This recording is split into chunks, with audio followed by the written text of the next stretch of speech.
Amigos do Torrão Nordestino, sejam bem-vindos a mais uma edição deste programa que traz para você o que há de melhor na nossa cultura nordestina.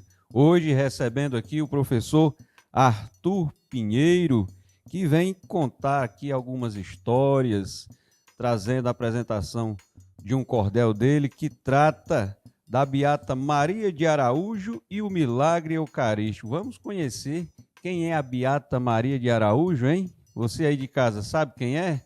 Se não sabe, então aguenta aí que a gente vai já conhecer a história da Maria de Araújo e também falar sobre outros trabalhos dele enquanto historiador, que é a sua história enquanto padre também, e enfim, o que ele nos puder revelar sobre sua pessoa e sobre o seu trabalho, a gente vai conhecer hoje aqui. Seja bem-vindo, Arthur, ao Torrão Nordestino.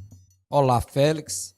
Primeiramente, eu quero agradecer a oportunidade, a você, também agradecer o nosso amigo Tancredo Fernandes, por estar aqui neste programa tão importante para a cultura do Nordeste.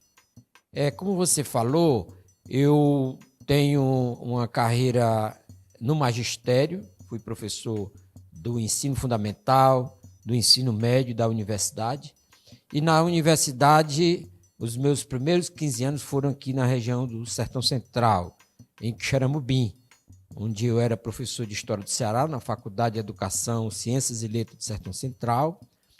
Fui vice-diretor, diretor, e depois dessa experiência, eu fui ser, na época chamava diretor da CRED 12, hoje é coordenação, sim. em Quixadá. Uhum. Então, trabalhamos com todos esses municípios aqui da região, a quem eu quero mandar um abraço a todo o setor de educação, não é? De Quixeramobim, Quixadá, Ibicuitinga, de Ibaretama até Boa Viagem, né? E também que é atendido pela universidade. Depois fui para a UES, em Fortaleza, fui coordenador do curso de História, e hoje eu estou aposentado, mas sempre ligado à educação, à cultura e à história do Ceará. E, ultimamente, também na missão de padre. Eu sou padre da Igreja Católica Apostólica Brasileira, que permite que os padres possam ser casados. Muito bem. Mas vamos por partes, né? A gente chega já lá no padre, mas vamos por partes. Você sempre desenvolveu um trabalho aqui no Sertão Central, como você acabou de falar, mas você é natural de onde? Capistrano. Capistrano de Abreu. Capistrano do Ceará, para quem manda aqui um abraço para os meus conterrâneos de Capistrano, que são telespectadores desta emissora. Que maravilha. E como é que foi esse trajeto que você fez para vir desenvolver esse trabalho aqui no Sertão Central? Como foi que você chegou aqui? De Capistrano, você foi a Fortaleza. Sim, e de lá veio para cá. Né? Em 71, eu morava em Capistrano e chegou um padre em 69, padre Bernardo Borraça, que inclusive eu escrevi um livro sobre ele. E ele colocou uns camburões ao redor da igreja para colher água. Depois ele fez várias cisternas. E eu colocava água de chuva lá para casa, no jumento, 4 canecas d'água, de pé descalço. E eu levei um golpe muito grande, eu tenho um problema de defeito físico na perna, que eu chamava a minha perna boa, e tive que ir para Fortaleza. E chegando em Fortaleza, os meus irmãos não deixaram mais eu voltar para Capistrano. Certo. E aí eu terminei o ensino médio, passei no vestibular para História, da Universidade Estadual do Ceará, e terminei em 82. Em 83 eu fiz o concurso para Quixadá. E depois de 3 anos, todo aquele processo, fui nomeado para Quixadá em 86. Fiquei até 2000 em Quixadá, né, como professor do curso de História.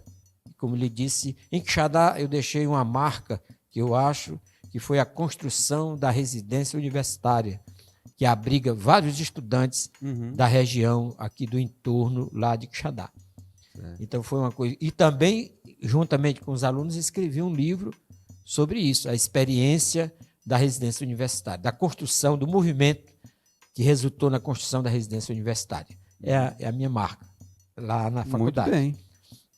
Muito bem. É interessante que a gente, se todos, né, tivessem a oportunidade de deixar a sua marca, né, claro, de forma positiva por onde passasse, né, Sim. a gente teria, sem sombra de dúvida, vários grandes feitos, né? Na CRED, eu também tenho o prazer de dizer que tem uma marca que foi o processo de municipalização das escolas. Por exemplo, a escola Virgílio Távora, que fica ali na 25, era do Estado, foi no meu período que eu era diretor da CRED e o Marum Simão era o secretário de Educação. Então foi transferido para o município, municipalizada. A Luiz Barleal, lá no já extremo com o senador Pompeu, o nome daquele local, Encantado. Nós também passamos, né? Alfredo Machado, na escola da zona rural, do distrito, lá também foi municipalizado. Então, a municipalização das escolas estaduais para os municípios, eu citei aqui de Querambi, mas todos os CRED 12 foi no meu período. Certo. Ok. E o seu trabalho no âmbito de historiador, né? Claro, você lecionou e tudo, mas também desenvolve pesquisa, desenvolveu livros, né? Em cima dessa vertente historiadora. E quais são os trabalhos que você fez? O meu primeiro... A partir da sua formação mesmo. Pronto. A minha especialização, a primeira especialização, a monografia se tornou um trabalho que foi a história de Capistrano, de 1889, de 84 até 1994. Foi o meu primeiro. Depois na minha dissertação de mestrado, foi uma experiência da Igreja Católica na localidade, na fazenda Carqueja, do Pierre A1, lá em Capistrano, e foi transformada também em um livro. E na minha tese de doutorado eu escrevi sobre o mestre Sebastião Chicuti, que foi o meu grande inspirador também na literatura de cordel, mestre da cultura, título recebido da Secretaria de Cultura do Estado do Ceará, de saudosa memória. E outras iniciativas, eu escrevi um livro sobre o Bispo de Mauro, cisma na Igreja Católica, o Bispo de Mauro e a fundação da Igreja Brasileira. Recentemente eu escrevi um livro, um pequeno compêndio, sobre a Igreja Brasileira no Ceará. E como eu era professor de História, eu gostava de utilizar o cordel na sala de aula, por eu também ser cordelista, não sou assim um cordelista profissional, mas um cordelista amador. E eu juntei alguns cordéis e publiquei um livrinho, História do Ceará em Cordel, que inclusive está esgotado e eu estou agora fazendo cópia, como você vai poder ver. E aí eu trato de temas como a oligarquia do Nogueira Scioli, o caldeirão do Beato José Lourenço, a sedição de Juazeiro, né? E outros temas, a educação, a economia, a fundação de Fortaleza, todos os temas assim mais principais da história do Ceará estão nesse livrinho de cordel. Certo. E o último cordel, que é esse que você trouxe hoje? Isso. O último cordel é esse, porque agora eu estou empenhado em fazer um trabalho de pesquisa e transformando sempre em cordel. Eu estou optando pelo cordel, que é um tipo de literatura de mais acessibilidade pela população. Certo. Então, eu escrevi um cordel sobre a canonização do Padre Cícero pela Igreja Brasileira, que foi em 1973, e outro sobre a Beata Maria do Araújo, fazendo mais ou menos um histórico. E agora o milagre eucarístico, que é exatamente o que é chamado também o milagre de Juazeiro, que nós vamos ver, que é estudado por muitos cientistas sociais, historiadores, não é?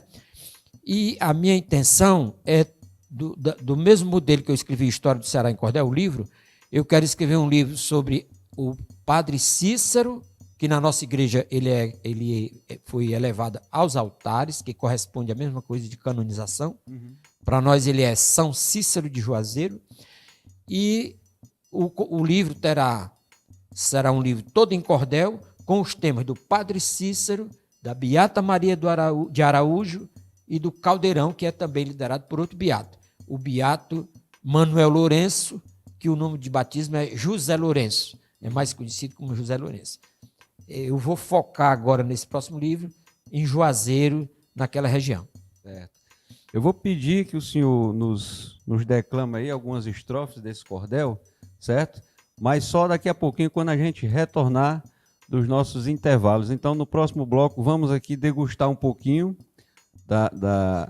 do cordel, certo, sobre a beata e, claro, você vai contextualizando, né? Aí à medida em que for lendo, tá bom? Tá bem. Então, você aí de casa, se prepare, porque daqui a pouco o nosso Arthur Pinheiro vai declamar aqui a Beata Maria de Araújo e o Milagre Eucarístico. Não saia daí não, que é bem ligeirinho, que nem coisa de bacurim.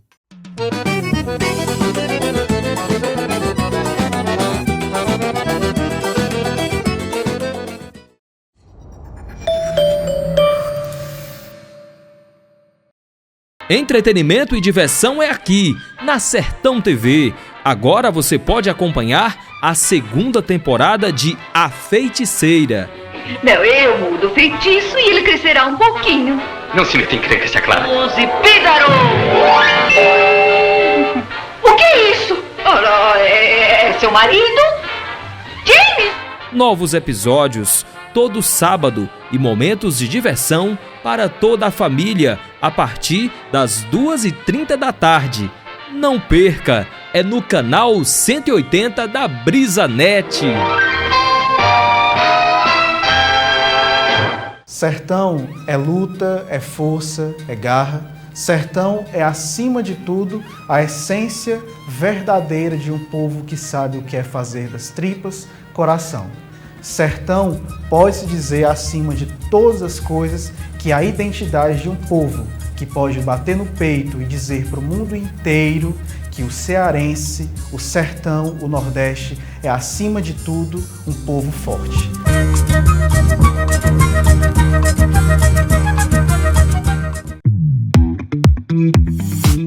Sabe esse sorriso aí? É de felicidade. Por que tanta alegria? Fomos eleitos a melhor por quem mais interessa, os nossos clientes. Pela 6ª vez. Pode comemorar, o Hexa é nosso. BrisaNet, eleita 6 vezes a internet líder em satisfação do Brasil.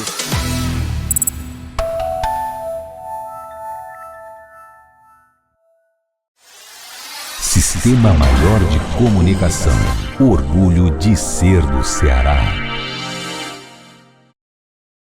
Lapidar uma ideia de algo já existente é como um xilógrafo desenhando um repente, fazendo o acabamento, dando pertencimento, moldando a forma da gente.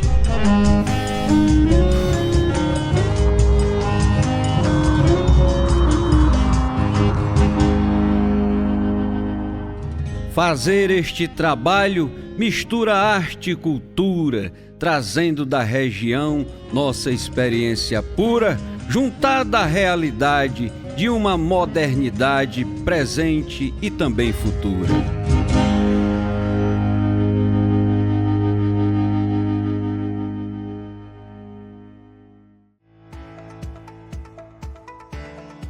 A Cooperativa de Trabalho da Indústria de Calçados de Quixeramobim, a Cocalc, está selecionando pessoas para compor o seu quadro de funcionários. As inscrições estão acontecendo através do link que você encontra na bio do Instagram, Cocalc Oficial, na portaria da fábrica e também na unidade do Rapidez, Antigo Cine, que fica localizada na rua Monsenhor Salviano Pinto. Se você já completou 18 anos ou mais, está desempregado e à procura de um trabalho com carteira assinada, não perca esta oportunidade. Conquiste a sua vaga de emprego e inicie já a sua jornada profissional de sucesso.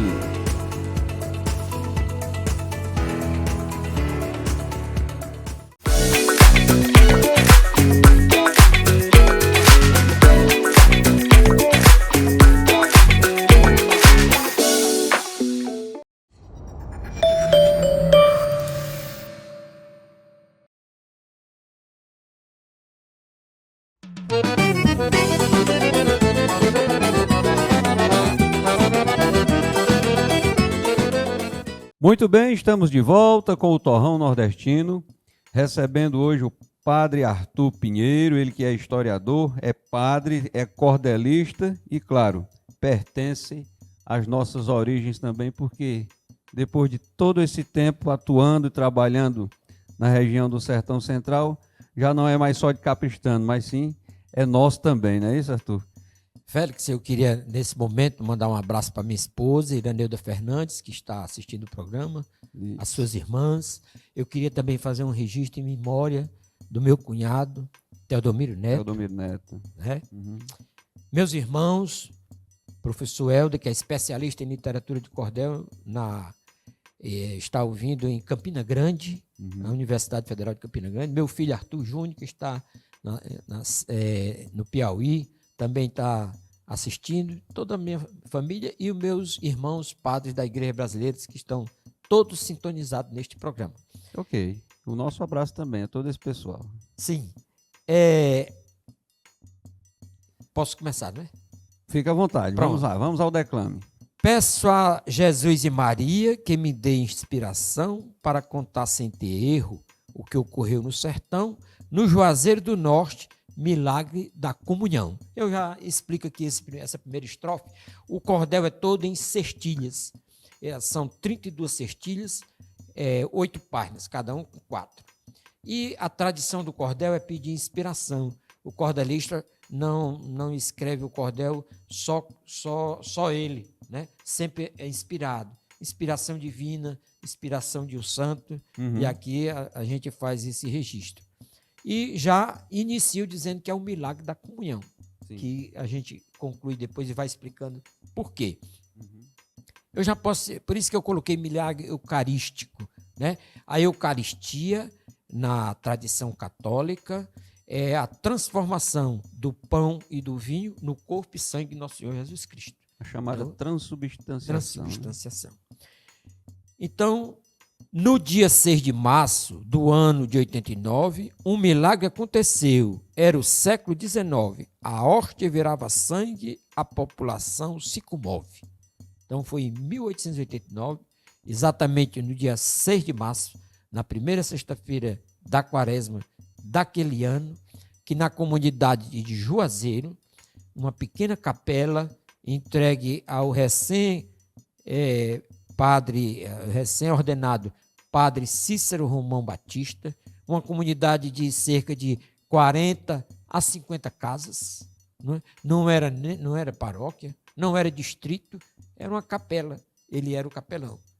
Essa jovem, Maria Madalena do Espírito Santo de Araújo, que ingressou nas fileiras da organização das Beatas, que o Padre Cícero adotou, e essa organização ela vem de uma prática do Padre Ibiapina, do qual o Padre Cícero era um admirador e também seguidor. O Padre Ibiapina andou por todo o Nordeste, fazendo casas de caridade, construindo hospital, depois de cemitérios, depois de uma longa trajetória, né? Ele esteve até... Ele é um dos personagens que atuou na Confederação do Equador. Do Equador, né? Não, o pai. Ele é filho o pai dele foi... o pai dele que é da Confederação do Equador, viu? Ele foi advogado, ele foi deputado, e aí ele teve vamos dizer assim, um desgosto quando ele voltou. A noiva dele tinha casado com outro e ele se dedicou, ele foi ser padre lá no seminário de Olinda, né? E depois foi reitor do seminário de Olinda e depois saiu para o sertão, onde ele chegava, os prefeitos recebiam a população. Então ele criou esse sistema, essa organização de beata, que é o que equivale, como se fossem as freiras, só que as freiras são organizações nacionais, internacionais, que eram organizações bem locais.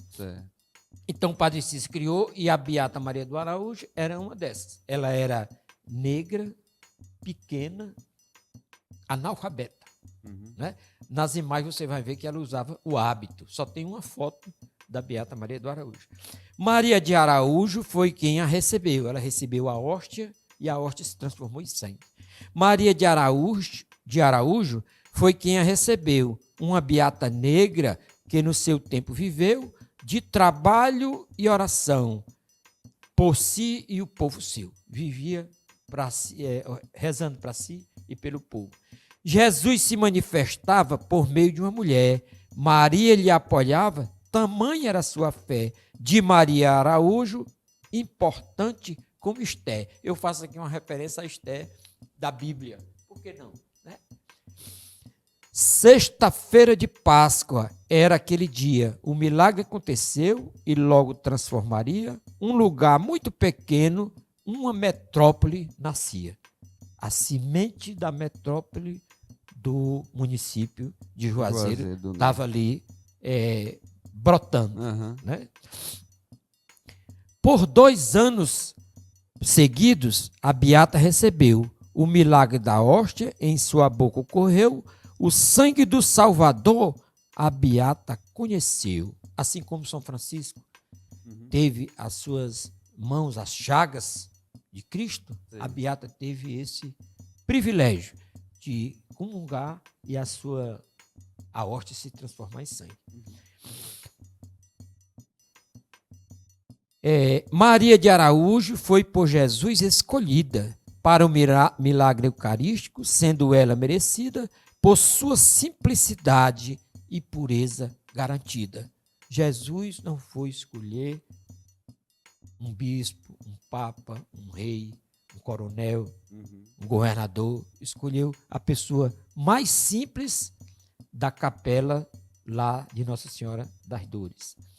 O fenômeno aconteceu, mas em segredo ficou. Só ela e o padre Cícero sabiam o seu teor. Não contavam para ninguém, por respeito e pudor. O padre Cícero, um jovem padre, né? Ele ficou, talvez, assim, assustado. E manteve esse segredo. Mas, depois de 2 anos, ele não conseguiu mais. Falou para um colega. Porque o milagre, ele se repetia. Ele não aconteceu só uma vez. Não, foram 2 anos de acontecimento. Uhum. Não todas as vezes, mas sempre acontecendo. Uhum. Viu? Depois de quase 2 anos, eu coloquei quase, né? Porque tem uma outra coisa que eu quero dizer para os telespectadores. No cordel, é diferente de um trabalho científico, que você tem que fazer a prova, claro, né, a tese. Isso. O cordel, ele conta a história é verídica, mas ela é romanceada. Isso, né? É poesia. Isso. Né? Depois de quase 2 anos, Padre Cícero revelou ao padre Francisco Monteiro, que era um senhor, ele foi para o púlpito e para todos divulgou. Quando o padre Cícero contou essa história para o monsenhor Francisco Monteiro, ele disse, nós temos que divulgar. E ele disse, padre, eu estou temeroso, ele não era nem pároco, né? Capelão, a disciplina da igreja muito rigorosa. E ele disse, não, vamos avisar. E aí foi para o púlpito da igreja e disse, meus irmãos, está acontecendo isso aqui há muito tempo. A Beata Maria do Araújo está recebendo a Santa Eucaristia e está se transformando em sangue.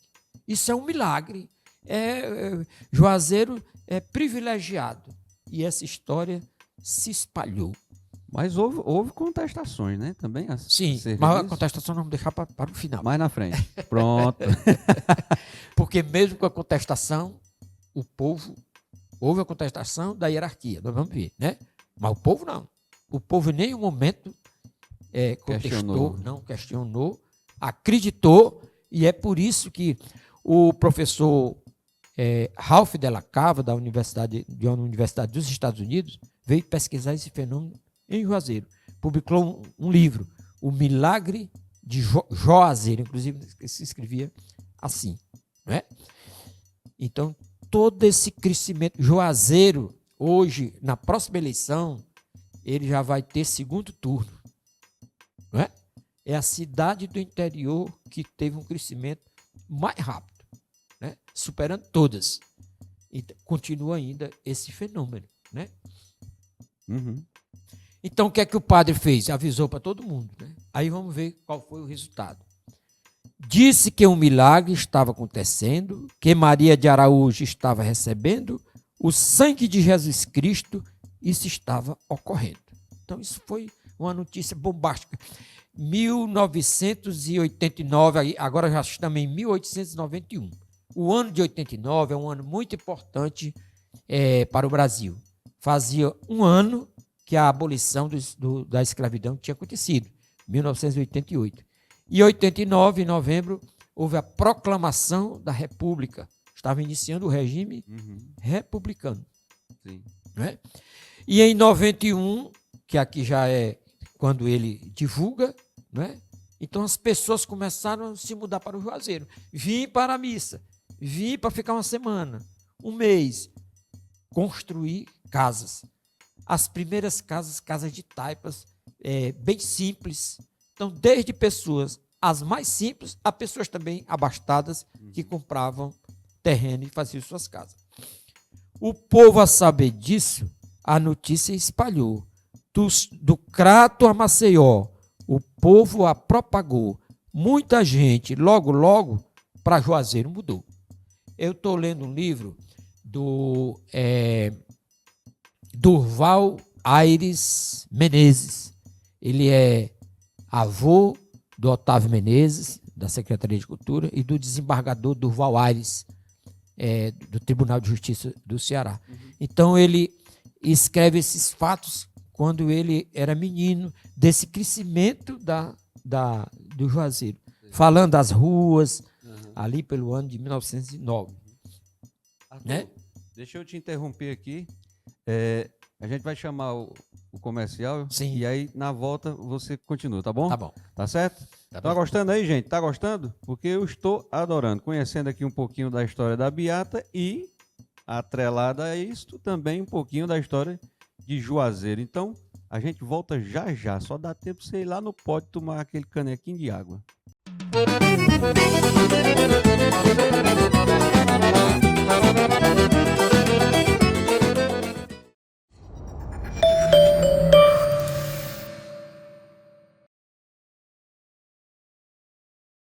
Entretenimento e diversão é aqui na Sertão TV. Agora você pode acompanhar a segunda temporada do Elo Perdido. Chaka ajuda. Chaka tem olhos fortes. Chaka pode ver no escuro. Tô imaginando coisas? Ou acabei de ouvir um gongo? Novos episódios toda sexta-feira e momentos de diversão para toda a família a partir das 7h30 da noite. Não perca, é no canal 180 da BrisaNet.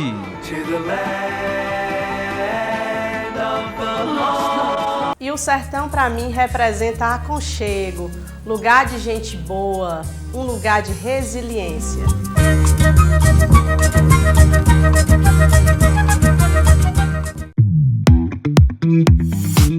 Sabe esse sorriso aí? É de felicidade.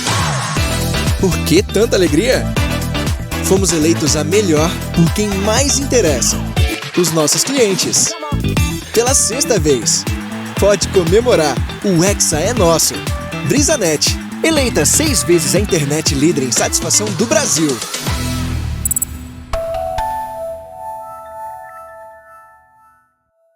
Olá, lhe apresento o Sr. José. Ele assumiu a empresa da família no ramo de mercearia e, assim como seu avô e seu pai, se acostumou a fazer quase tudo sozinho e perdeu o controle. Mas ele não tinha tempo de criar novas ideias para expandir seu negócio e controlar o dinheiro. Foi aí que o Sr. Tito apresentou a assessoria que estava recebendo de seu escritório de contabilidade, a Sisticom. Tito disse que a Sisticom descobriu uma forma para diminuir sua carga tributária. Agora ele estava pagando menos impostos e tudo dentro da lei, além de controlar gastos e contas. Então José procurou logo a Sisticom e fechou seu contrato. Agora ele tem mais tempo para estar com a família e buscar novas ideias para o seu negócio. Faça como José, vem para a Sisticom, conheça nossos planos e tenha a melhor assessoria da região.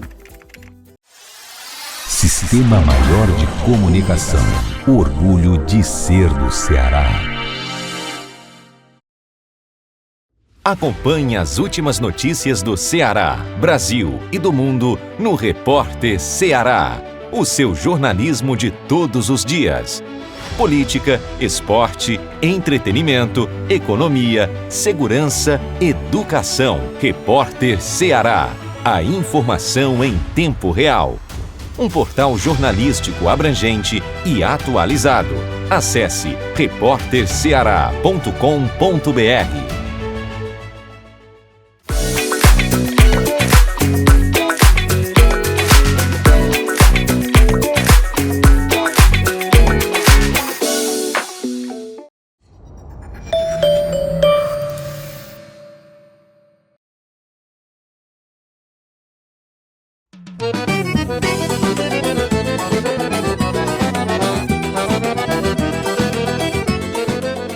É isso aí, já estamos de volta com o Torrão Nordestino e lembrando a você que esse programa vai ao ar na sexta-feira à noite, 8 da noite aqui na Sertão TV e também no nosso canal do YouTube.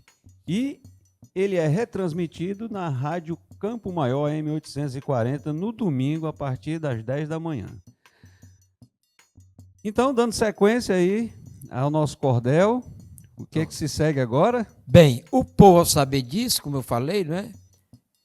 A notícia se espalhou, do Crata Maceió, o povo propagou, muita gente logo para Juazeiro mudou. Uma carta aos jornais, o Monsenhor enviou, a imprensa do Sul, conhecimento tomou, a notícia fatalmente ao bispo logo chegou. Pronto, aqui chegou agora ao bispo de Fortaleza, nesse tempo era só a diocese de Fortaleza, né? Aí chegou aos ouvidos do bispo. O bispo de Fortaleza, que no palácio viveu, a manifestação de Cristo, ele não a entendeu, com a sua autoridade ao padre repreendeu. O bispo, nesse tempo, tinha o Palácio do Bispo, que é por trás da Catedral de Fortaleza, e hoje é a Prefeitura Municipal de Fortaleza. O povo, com muita fé, no milagre acreditou. A Beata Maria em santa se transformou e o Padre Cícero também esse status ganhou. Só que eles não chamavam o Padre Cícero de santo, chamavam de padrinho, né? Um pequeno povoado, muita gente recebeu, sem a menor estrutura, mas logo cresceu. No entorno da igreja, uma urbe se ergueu, uma cidade se ergueu. Vinha gente de Patos, de Salgueiro a Cabrobró, da Paraíba do Norte, de Recife a Maceió, de Fortaleza Natal, de Picos a Caicó.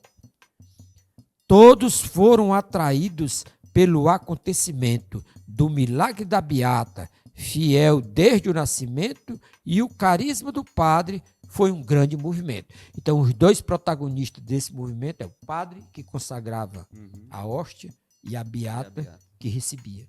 Né? Não tardou para a igreja começar a inquirir.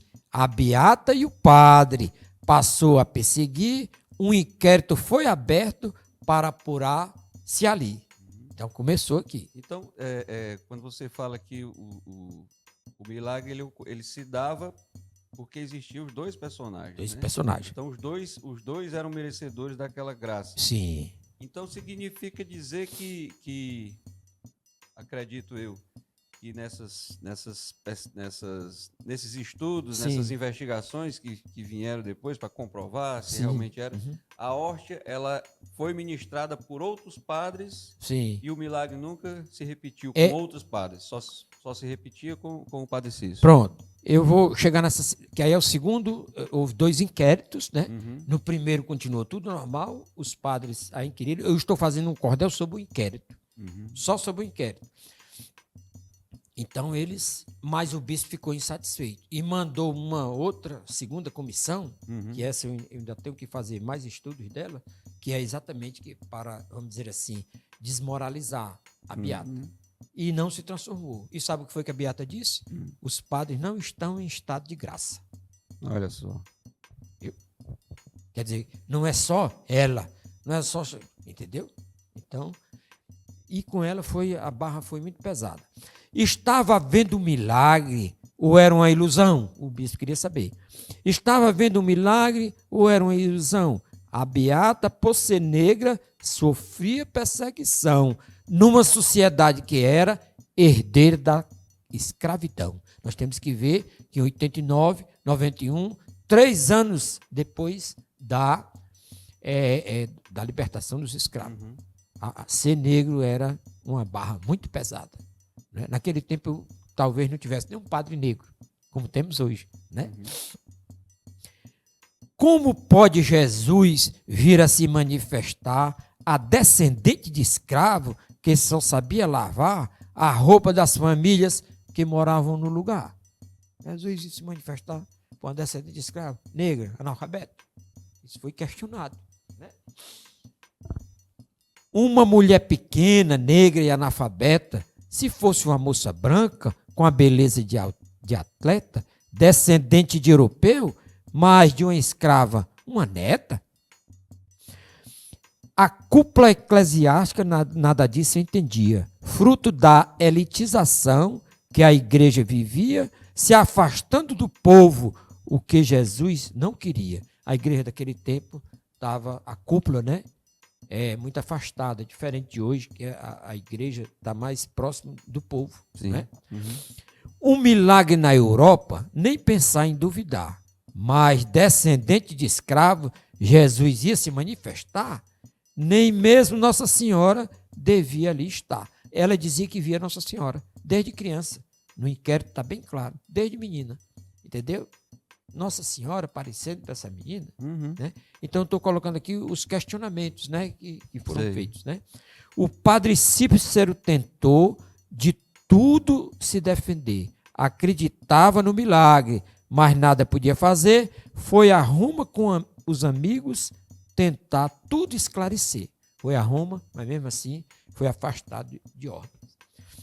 Nessa época, o Papa, o senhor lembra quem era? Antes, exatamente, eu não sei se Pio XII, Pio XI, antes de Pio XI, exatamente no momento, eu peço desculpa não ter ligado isso. Agora, de nada adiantou, das ordens foi afastado, mas continua na fé com seu serviço prestado, seu perfil de grande líder em nada foi abalado. Algumas pessoas dizem que o padre Cícero foi excomungado. Não foi. O padre Cícero foi afastado de ordem. Permanece com todos os requisitos de um católico, só não pode ministrar a Santa Eucaristia. Né? Então, mas ele continuava. Diz o Durval Aires que o padre Cícero, 5 horas da tarde, abria a porta dele, vinha para o pátio, e já estava uma multidão ali formada para falar com ele. Né? E fazendo perguntas, pedindo conselho, gritando lá no meio do povo: padre, a minha filha quer casar com um rapaz assim, assim, assim. É bom? Assim, ele é de boa família? A família dele aceita? Case, mas mande casar no cartório de fulano de tal. Né? Padre, aconteceu isso. E assim, aí quando dava 6 horas, ele levantava o braço, havia um silêncio, e aí era a hora do anjo que ele rezava. Todo dia, segundo está no livro do Durval Aires de Menezes. Então, o padre Cícero, ele continuou como líder, né? Comungando, né? Como um católico. Agora, a beata foi afastada, saiu do crato e foi para um degredo, saiu do Juazeiro e teve que ir para o crato. Já com a beata, a coisa foi diferente. Respondeu por 2 processos, como se fosse delinquente, sendo bem-aventurada de Jesus, naturalmente. Eu coloco a beata como uma das bem-aventuradas que estão lá no Evangelho de São Mateus, capítulo 5. Né? Todas as 10 bem-aventuranças, ali, se você ler, os pobres de espíritos, e o último diz assim: bem-aventurado aqueles que foram perseguido por minha causa. Sim. Após o veredito da cúpula inquisidora, foi enviado para o crato, tido como impostora, sofreu castigo diversos, como uma mais vil pecadora. Maria do Araújo foi muito humilhada, pelo padre Manuel Antônio foi muito castigada, apanhou de palmatória como uma escravizada. Nesse tempo, a palmatória era usada, inclusive, na escola. Era o corretivo. E como se ela tivesse erro. O senhor alcançou a palmatória ainda? Não. Graças a Deus. Mas eu conheci no museu. Né? Uhum. Podemos concluir ainda? Sim. Mesmo vivendo em clausura, não deixou de amar. Na casa de caridade, pôde os doentes cuidar. Sua fé não se abalou, Deus com ela quis estar. Em 1914, a sua Páscoa ocorreu. A Jerusalém celestial, o destino foi o seu. Na igreja enterrada, Padre Cícero acolheu. Ela morreu no dia 17 de janeiro de 1914 e o Padre Cícero, com muita influência ainda, mandou enterrar na igreja. Mas em 30 o Padre Cícero já estava com mais de 90 anos. Aí, olha, mas ela foi sepultada no Juazeiro, não? No Juazeiro, na igreja. Na igreja. Aí olha o que aconteceu. Em 1930, novo golpe ela sofreu. 16 anos depois que ela estava enterrada.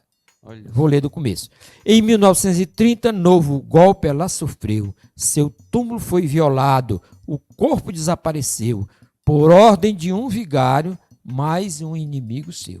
Retiraram o corpo porque não podia estar lá e tal. E não foi colocado em outro canto. Tem um livro que é assim, se você ver na internet, A Mulher Sem Túmulo. E finalizando, hoje há um movimento que quer a reparação da beata na história. É grande a repercussão. Dentro dele há quem peça a sua canonização. Então, nesse movimento de reconstrução, né? De reparação histórica da beata, tem também, né, um padre entrou com um processo na Igreja Católica Apostólica Brasileira, pedindo para haver a elevação dos altares. Na Igreja Brasileira nós não chamamos canonização. Sim. É levar a beata aos altares, como o Padre Cícero, na Igreja Brasileira, inclusive agora no mês de julho, no dia 20, teremos as missas, né, em homenagem ao dia do Padre Cícero, dia 20. Inclusive eu vou celebrar lá na Carqueja, em Capistrano, a missa em honra ao Padre Cícero, São Cícero de Juazeiro. São Cícero de Juazeiro. Capela lá em Capistrano que fica sob seus cuidados. Eu sou o capelão. Certo. Então, a gente vai tomar mais uns 2 dedinhos de água e aí a gente retorna falando um pouquinho aí da Igreja Brasileira, para o senhor nos esclarecer que diferenças existem entre a católica romana e a católica brasileira, certo? Uhum. Então, saia daí não que a gente volta já já.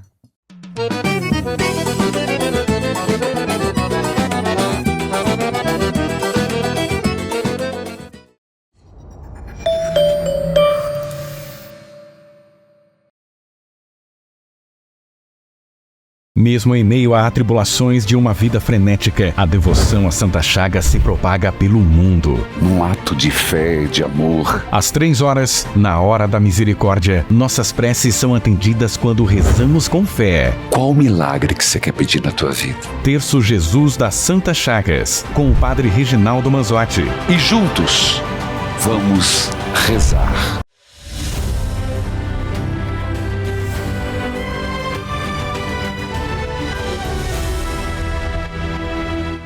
O sertão é um mundo onde o real e o imaginário se aproximam e nos encanta. Essa gente de fé, de luta e que espalha sonoridade com suas poesias e prosas, como contadores de histórias.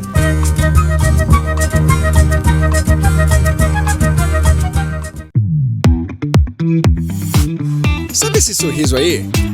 É de felicidade. Por que tanta alegria?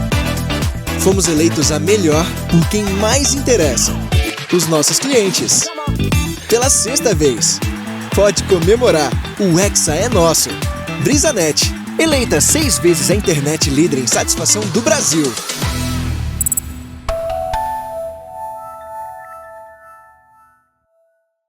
Agora, o governo do Ceará conta com a ferramenta Meu Celular para ajudar a recuperar seu celular ou tablet perdido, furtado ou roubado. Basta se cadastrar em meucelular.sspds.ce.gov.br, preencher as informações pessoais e o e-mail do seu aparelho. Em caso de perda, roubo ou furto, crie um alerta no site, que entraremos em ação. Governo do Estado, cuidar das pessoas, avançar o Ceará. Sistema Maior de Comunicação. O orgulho de ser do Ceará.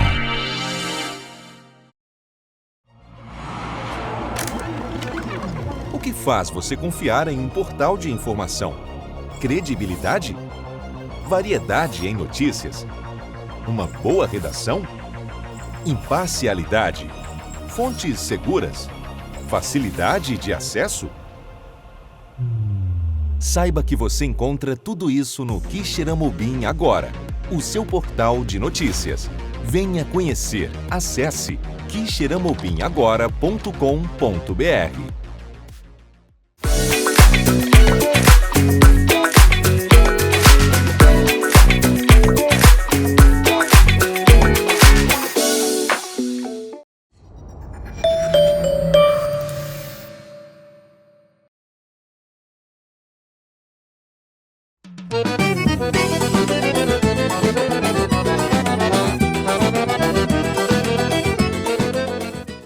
Ok, estamos de volta, recebendo o padre Arthur Pinheiro, que agora vai nos contar um pouco, esclarecer, tirar aqui algumas dúvidas do que significa, do que representa, ou que diferenças, que divergências existem entre a Igreja Católica Apostólica Romana e a Igreja Católica Apostólica Brasileira, né? Então, nos esclareça aí, que diferenças existem? A igreja primitiva, a igreja cristã primitiva, ela era muito plural, não é? Então, você, nos primeiros versículos do livro do Atos dos Apóstolos, os cristãos tinham tudo em comum, dividiam seus bens com alegria. Quem tinha propriedade vendia, entregava aos apóstolos para poder dividir com os outros.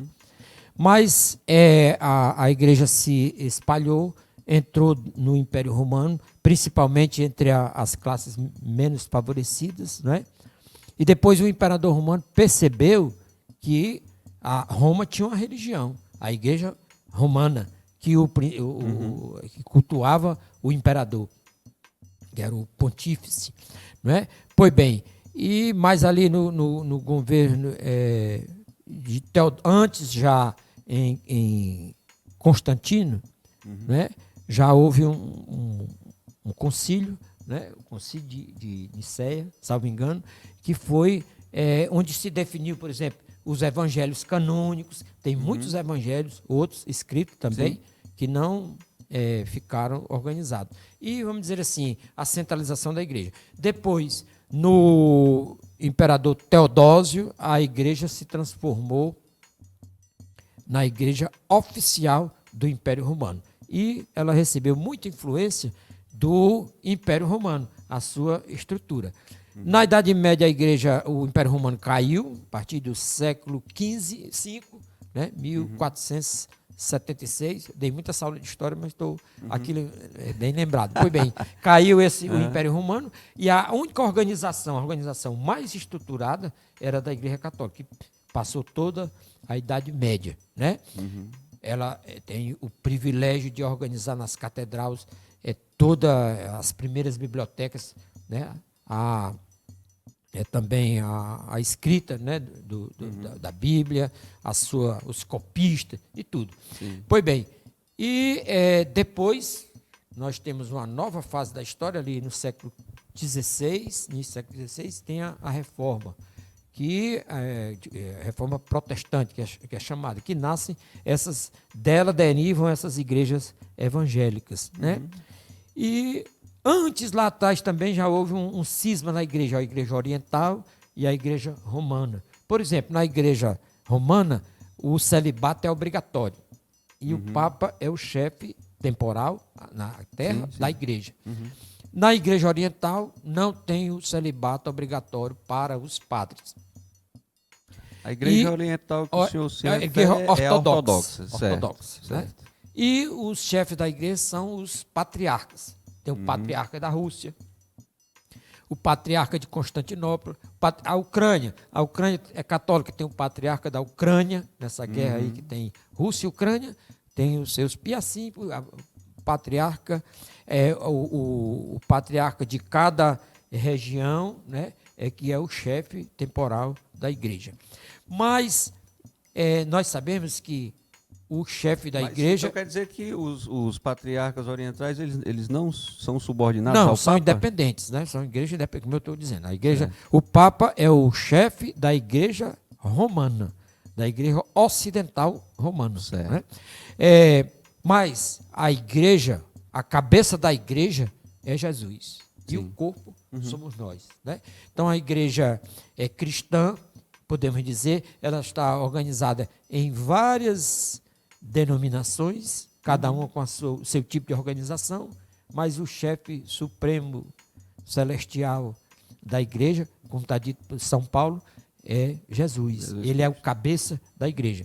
No caso da igreja brasileira, no ano de 45, o bispo Dom Carlos Duarte, no ano de 1913, um padre em São Paulo, ele fundou a Igreja Católica Apostólica Brasileira. Mas sendo ele padre, ela não podia ter sucessão, porque a sucessão na igreja católica, seja ela católica, seja ocidental ou oriental, romana ou ortodoxa, a sucessão vem dos bispos. O bispo é que sagra os outros bispos para continuar. Nós temos aí a sucessão apostólica, desde os apóstolos. Então, esse padre ele não tinha, então a igreja não podia continuar. E em 1945, o bispo Dom Carlos Duarte Costa, que ficou conhecido no Brasil como Bispo de Mauro, se você olhar na internet, ele, numa divergência também com a Igreja Católica, no tempo do Papa Paulo VI, sobretudo ali no momento da Segunda Guerra Mundial, ele contestou muito a Igreja e contestou muito o Papa, né? Ele foi excomungado em 45. E ele já estava todo organizado, registrou em cartório a Igreja Católica Apostólica Brasileira em 1945. E ordenou padres, sagrou bispos, e hoje ela está em todo o território nacional, praticamente, em todo o território nacional, né? E também em outros países, na Argentina, no Uruguai, em países da África, nos Estados Unidos, né? Então, está organizado. E agora, no comecinho de julho, a partir do dia 3, por aí, estão chegando os bispos no Rio de Janeiro, que é a nossa sede primaz, para um concílio. Nós, na Igreja Brasileira, a cada 2 anos, tem o concílio, que é o governo supremo da Igreja, que toma as suas decisões.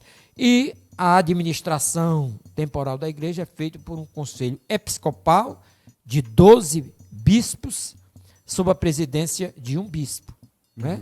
Por 4 anos. E a cada 4 anos ele pode renovar um mandato. E a sede da Igreja Católica Apostólica Brasileira é em Brasília, num espaço que tem várias igrejas, né? Perto, inclusive, da sede nacional da Assembleia de Deus. Mas a parte litúrgica, ela, sim, é a mesma, ela permanece vamos dizer, ocidental, né? Latina, a romana, né? Latina, romana. E a Igreja Brasileira foi a primeira igreja no Brasil, no mundo, da Igreja Latina, a traduzir a missa para a língua vernácula. Então, aqui no Brasil, a partir de 1945, a missa dos padres da Igreja Brasileira era celebrada em português. Eu tenho li um livro que o padre dizia assim, escrito em 1949, jamais, eu esqueci o nome do padre, jamais a Igreja irá mudar a sua língua, o latim.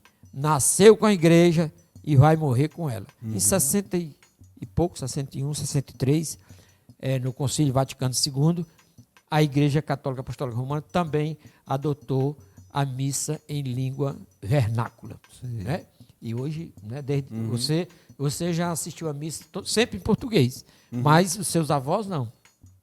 Até antes ali de 63, a língua em latim. E hoje celebra-se também em latim. Né? Então, as diferenças básicas são essas, que nós começamos a Igreja Brasileira a celebrar em português. O governo é um conselho episcopal, 12 bispos, presididos por um.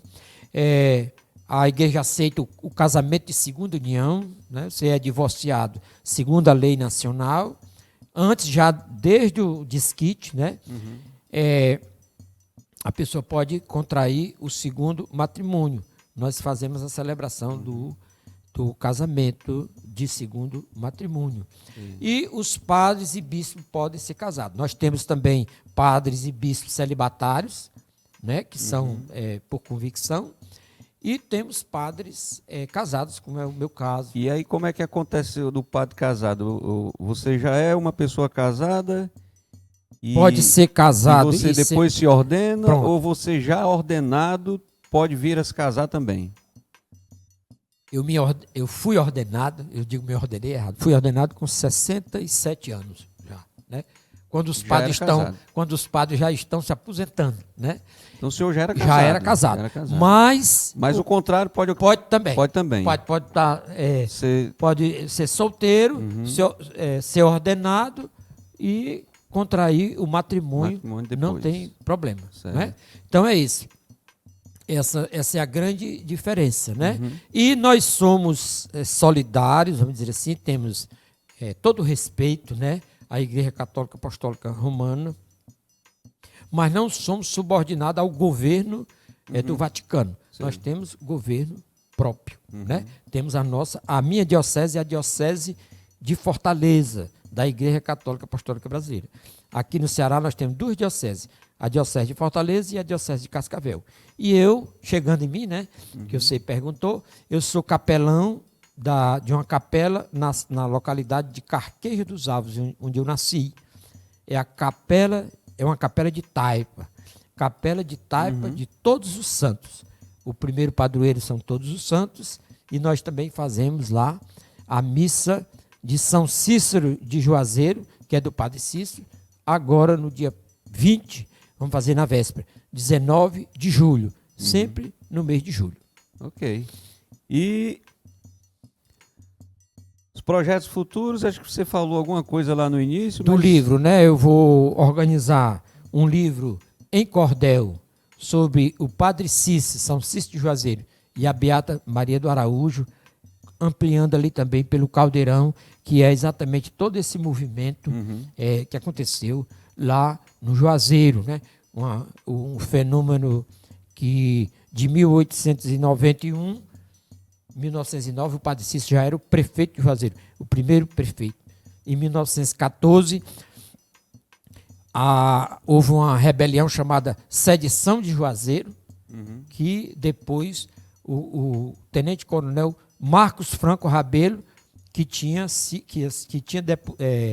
deposto também o Nogueira Scioli. Vou dizer agora o contrário. Nogueira Scioli foi deposto por Marcos Franco Rabelo e o Marcos Franco Rabelo foi deposto pela Sedição de Juazeiro, que foi uma guerra que aconteceu e também contribuiu para a vinda de mais pessoas para o Juazeiro, inclusive o beato José Lourenço, né, no ano exatamente que a Beata Maria do Araújo falecia, né? Se você andar em Juazeiro, acho que você já andou, né? Não sei se você andou, tem ainda as barricadas que fizeram para defender a cidade, né? E terminou pacificamente e o Ceará recebeu a intervenção do general Setembrino de Carvalho. Os adeptos lá da Sedição de Juazeiro vieram de trem, passaram inclusive aqui em Xaramubim, passaram em Capistrano, perguntaram: aqui tem algum coronel do lado do rabelismo?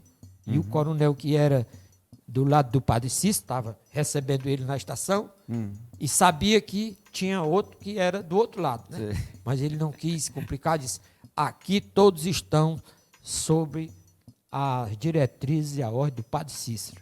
Aí o trem passou e foi embora. Maravilhoso, maravilhoso. Eu quero agradecer pela aula de história, pelo bate-papo gostoso e pedir que você deixe aí seus contatos para quem quiser ter acesso às suas obras, aos seus trabalhos. Os meus trabalhos, eu tenho Instagram, mas eu não sou muito adepto do Instagram. Quem tiver interesse, o meu celular, meu zap. Certo. 85 988530277. Então é por aí que você adquire tanto os cordéis, como também os meus livros, né? Sobre a Igreja Brasileira, sobre o Padre Bernardo, sobre a cidade de Capistrano, sobre o mestre Sebastião Chicuti, já se esgotou, e sobre a minha carqueja também. Tem um livro sobre a carqueja lá, o meu torrão natal lá em Capistrano. Muito bem. É isso aí. Então, mais uma vez, nosso muito obrigado por ter vindo aqui ao Torrão, deixar a sua colaboração, deixar parte do seu vasto conhecimento, que dá para a gente perceber que você realmente se dedica à história e gosta de fazer esse tipo de trabalho, né? O que é mais interessante, porque quando você tem a habilidade e gosta mesmo né? Você faz com muito esmero. E é isso. Quando tiver novas obras, pronto. Eu quero agradecer a você, agradecer o espaço, agradecer a intermediação do Tancredo, a minha família, minha esposa, meus irmãos padres, meus ex-alunos, meus colegas professores da UES, da URCA e da UVA. Eu sou do sindicato que pertence a essas 3 universidades. E a audiência de todos que estão nos escutando e nos vendo neste momento. Ok, é isso aí. E a você de casa, claro, o nosso muito obrigado, porque com certeza, sem a sua participação aí do outro lado, nós também não estaríamos aqui conversando, né, Arthur? Então, um forte abraço a todos e até a próxima, se Deus quiser.